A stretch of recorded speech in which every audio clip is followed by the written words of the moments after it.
Hey everyone, welcome back to the Visually Stunning Movie Podcast. I am Mark. That's Ryan. Hi Ryan. Hello. Opening in limited release tomorrow, October 11th, or maybe a week ago, October 11th, depending on when I drop this. But Friday, October 18th, wide in the United States of America. Uh, a rom dram Yes. starring Andrew Garfield and Florence Pugh, called We Live in Time. And I really had trouble wrapping my head around that title because I kept wanting the word love to be in there at some point, but it's not. It's We Live in Time. This is a rated R rom dram from director John Crowley. And let's talk about this movie. Andrew Garfield may be experiencing a more mainstream resurgence after Spider-Man, Possibly. the Spider-Man reunion.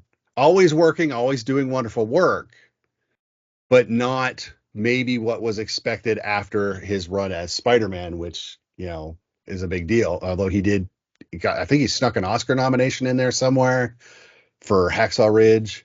But I think he got a nomination for that. Feels like he got a nomination for that. But yeah, and Florence Pugh, everyone's favorite Pugh. Um, this one, man, there's a lot going on here. hmm Yeah. This is two people told in, I say, three timelines, because there's the when they meet timeline, there's the making a baby type timeline, and then there's the post baby timeline, but they're all intermixed. Yeah.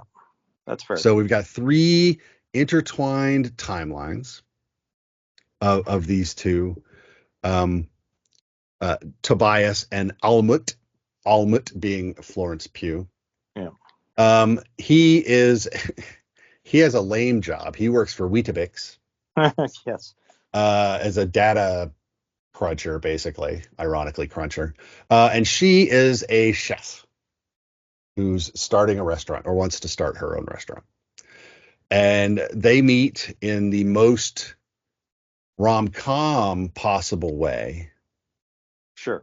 um, as he is going through a terrible evening, Yeah. Yes. Day, month, day, probably month, year. yeah.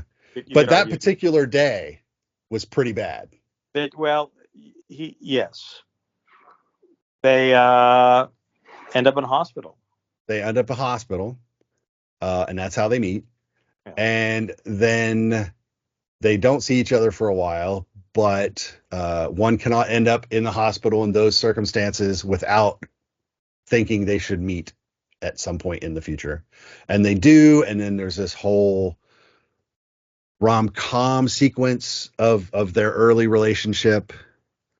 And then, but it's mixed in with the more dramatic stuff later. I don't want to spoil too much because the whole No. point of this is I almost want to say this is a better version of A Marriage Story. Well, it's a different Is it? variation. Sure. Sure. Yeah, but I think this one is I, I more. I don't know if I'd say better personally, but I wouldn't say worse. I think it's This a might be more accessible, maybe. Yeah. maybe, because A Marriage That may Story is be pretty. sure. This I, this I one I don't want to say highbrow because I don't want to make people feel stupid because I'm not stupid enough for a lot of highbrow film, or I'm not smart enough for a lot of highbrow films. No, I mean Um, this one's a little more. Well, it's grounded.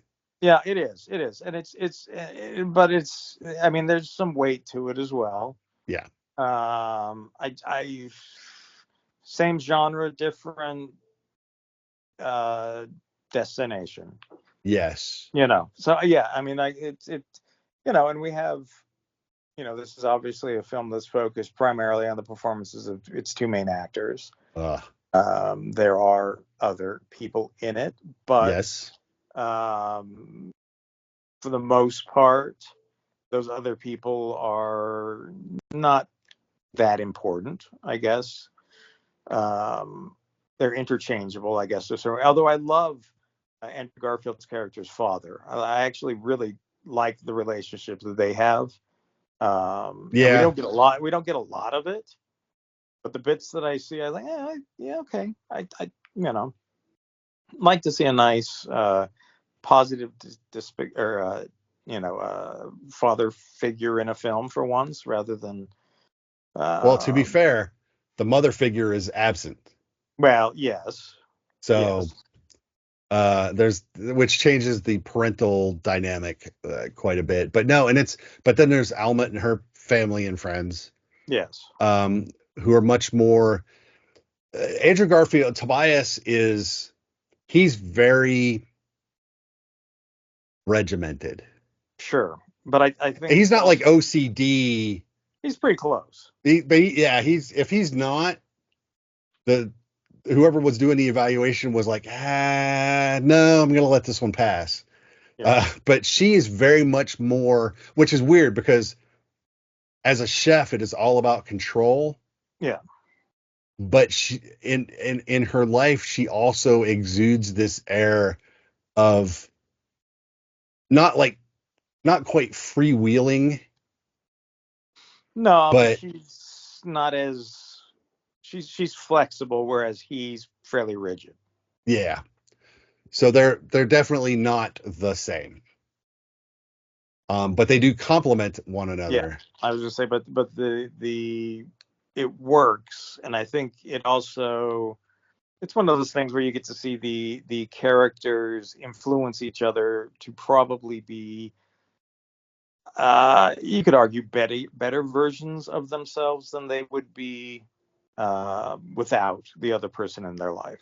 Absolutely, absolutely. And you're right. This film lives or dies on these two actors. Yeah. Um, and they do not disappoint No, dig them at entirely. at Love them. all. Yeah. And they shoot scenes from uh the aforementioned hospital encounter to he goes to her restaurant, to one of the wackiest childbirth sequences you will see, Yeah. Which or experience. well, and what's funny is it almost, if you look at it outside of the film, it probably shouldn't work. Like within you talk about this film, and if you're just talking about it, that scene probably shouldn't work because it is a little out there, Yeah, where and more so than but for some reason, and that reason's probably the people performing, as well as the writing only gets it so far. I think I really do think it's the performances, but the editing, I think, in this film, it would be interesting to see the original script, and because this is really interwoven, yes, it's bouncing all over the place, but it's always you never, at least I never felt like I didn't know where they were. right. Like they establish certain landing zones pretty quickly early on, and then you just know those are your touchstones, and Yep. they're working off of, like you said, I think about three different sections of their lives, and um, I was never confused. I mean, I knew I was getting stories that were told, out of order and whatnot, but it never confused me. It never bothered me. I really feel like it's an intelligent, and um, it doesn't leave it. There's not a lot of. It's honest. It's upfront. It tells you pretty much everything. Yeah. It doesn't spend a lot of time trying to be too evasive and tricky and pull one over on you. It's pretty straightforward in despite being chronologically completely unstraightforward. Right.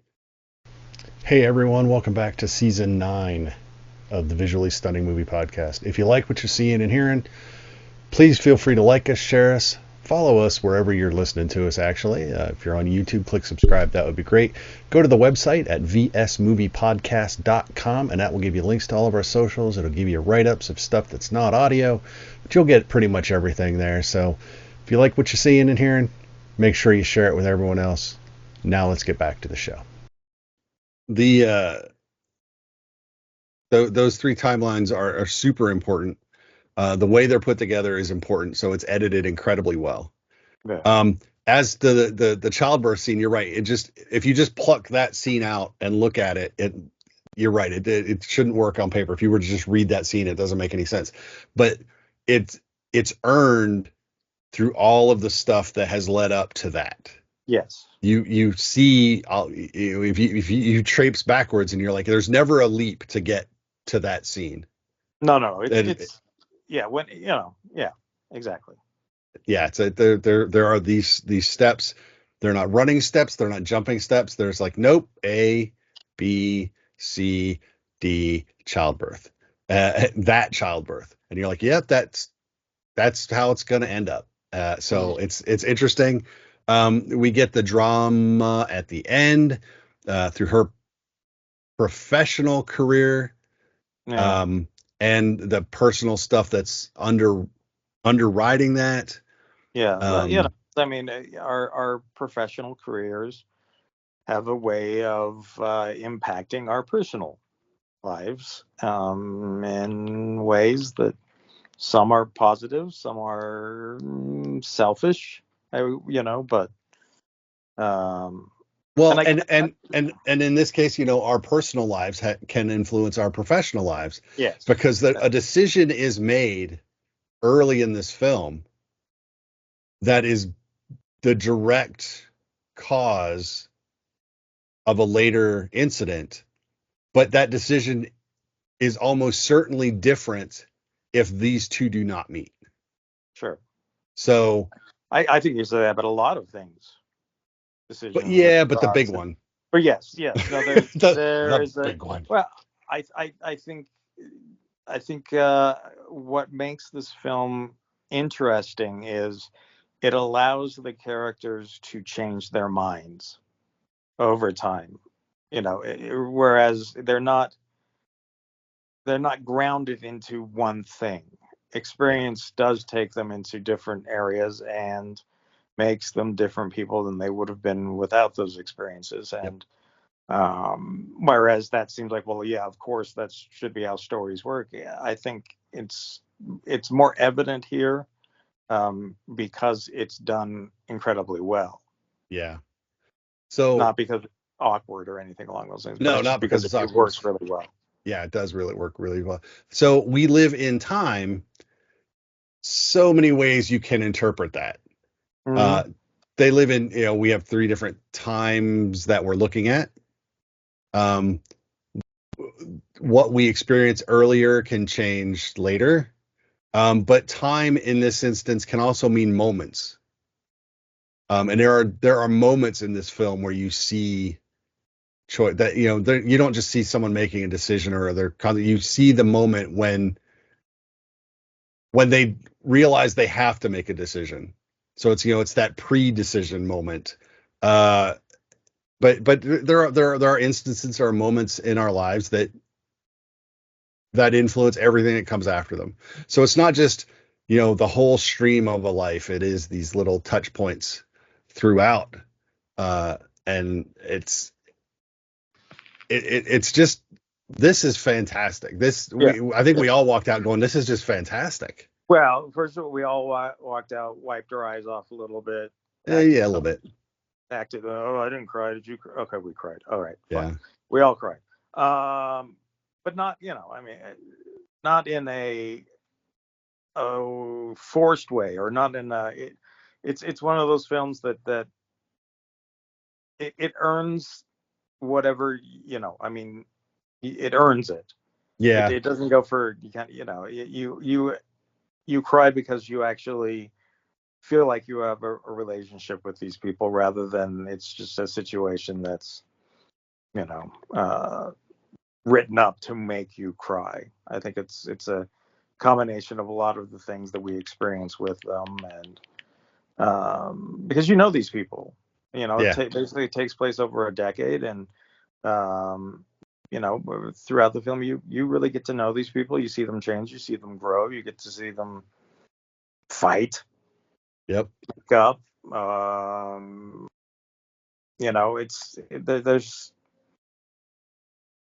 There's there's points where either character could have given up on the other, and the fact that they don't is pretty interesting. Yeah.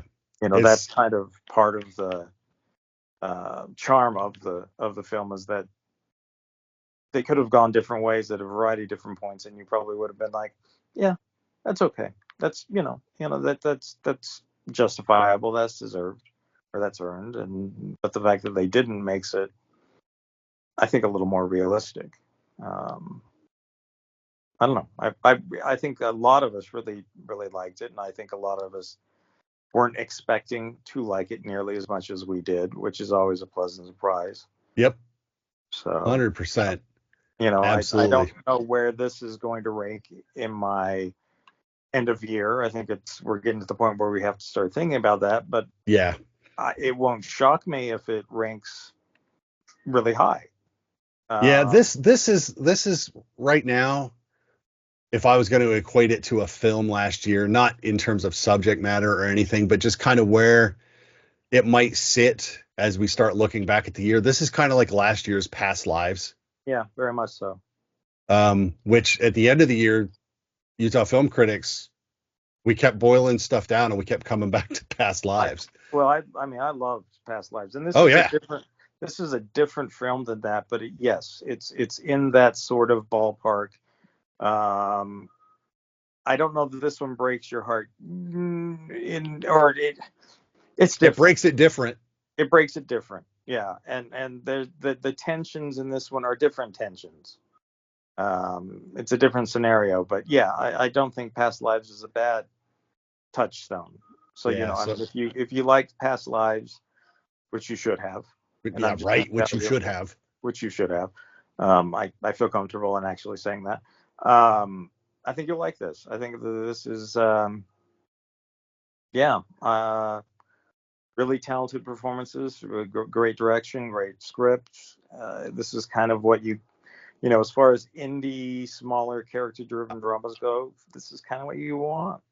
Yep, and I was going to say this is a smaller movie. This isn't some, you know, 85 million. I don't even know what the budget on this was, but 85 million dollar, you know, I say it's not star-studded, but it's got these two in the lead. It's got the stars that it needs, and they give it all they give it all to it, and it's really, at times it's really pleasant, and at times when it's not, it still feels honest. Which I think, when I go into anything that's about romance and relationships, just give me something that just feels authentic. Yeah. And a lot of times we don't get that out of romantic drama or romantic comedy, because it's kind of hard to do, to be quite honest. But um yeah, this one captures it beautifully, and um yeah, I'll own this. I'll go back and watch this. I don't know that I'll watch it all the time, because I don't know that I need to go on that emotional roller coaster all the time. But Right. uh, I, I'd have no problem, actually. I kind of feel like I could go re-watch it again this week, really, if Yeah. I mean, why Thanks. I not? don't know if it will open in our market, Uh, but next week it will. sure. Next week it'll be in our market. So yeah, so that we live in time, rated R, language, A no little bit. violence, nudity, childbirth. Um, It's an adult movie. it's an adult movie. It has adult thematic content. Yeah, and not as in an adult movie, but Right. you It's a know, movie for adults, it's a movie not for for adults. little kids. No, There you go. although So yeah. there is a little kid in it that's just adorable. Oh my God, yes. Anyway, I wonder if that's what their kid would look like. I don't know, but that kid's adorable. Right. Ella. I'm just saying. I mean, it's kind of like, oh, I mean, if everyone was promised Nella, everyone would want a kid. That's true. You know, That is very true. So so there you go. just put that So out We there. Live in Time, limited release October 11th, which is tomorrow for us, and I don't know when for you listening, or October 18th, which will definitely be next Friday for anybody that's listening to this, unless you're listening to it after the 18th, in which case I can't help you. You came in late. But you should still go see it. But you should still go see it. Absolutely, you should still go see it. Take your And this one, significant other, but not yeah, your I was gonna children. say this one could actually be a good date film. Yes, absolutely. I don't see It's, how it couldn't be a good date film. yeah, I mean, there's a lot of films that say or kind of hint that they might be a good date film. This is actually a good date film. Yep. Absolutely. 100%. Don't forget to like us, follow us on social media. Go to the website, vsmoviepodcast.com, where you'll get links to all of my written reviews, links to Ryan's stuff from his day job, and glitterguttertrash.com. And let us know what you think and how we're doing and all of that good stuff. And go see a movie this weekend or next weekend or the weekend after that, because Hollywood's going to start giving us what they believe are their best films because Yeah. it's award season. So, But We Live in Time is definitely one of those. So grab your yes. significant other, truck on out, grab some dinner, have a movie, have a good time this weekend. So Yeah. take it easy, everyone. I'm Mark. That's Ryan. Bye, Ryan. Yeah. And we'll talk to you all later. Bye bye.